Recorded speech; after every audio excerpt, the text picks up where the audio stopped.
घर को आज चिकेन आसी तो चलतु आज गोटे नुआ रेसिपी ट्राए करवा। 3 चामच सोरिष किसी सुखिला लंका आ से जीरा पकई बतुरे रखीदे। मो हजबैंड को नुआ नुआ डिश बनई खुएबा बहुत पसंद। आउ ये रेसिपीटा भी होची तांकर। ये रेसिपी मुताबक जी पियाज दरकार माने 2-3टा पियाज को से एमती भल भाव चॉप कर जीरा गुजराती गोलमरीच अदा लवंग रसुण आ लंका को गोटे ग्राइंडिंग जार रे नहीं ताको भल भाव ग्राइंड करदे। लंका को आपण हिसाब से कम बेसी करें। जदि अधिक राग खाऊँ डेफिनेटली अधिक लंका नहीं जाए।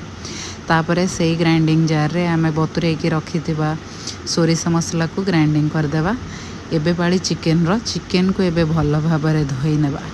चिकेन को भल भाव धोई सारा पर से काटिकी रखिथिबा पियाज आउ बाटिकी रखिथिबा मसला को ऐड करि नेबा। से फ्लेवर पाई आउ किछिटा कंचा लंका मध्य आपण ऐड करि परिबे। जदि आपण चाहउचंदी याकू टोटाली स्किप मध्य करि परिबे। एबे से हल्दी गुंड लंका गुंड चिकेन मसला गरम मसला स्वाद मुताबक लूण काश्मीरी लाल मिर्च पाउडर आउ 2 चामच सोरिष तेल से पकई ताकू भल भाव गोलई मैरिनेशन पाई 15 ରୁ 20 मिनिट आमे रखिनेबा।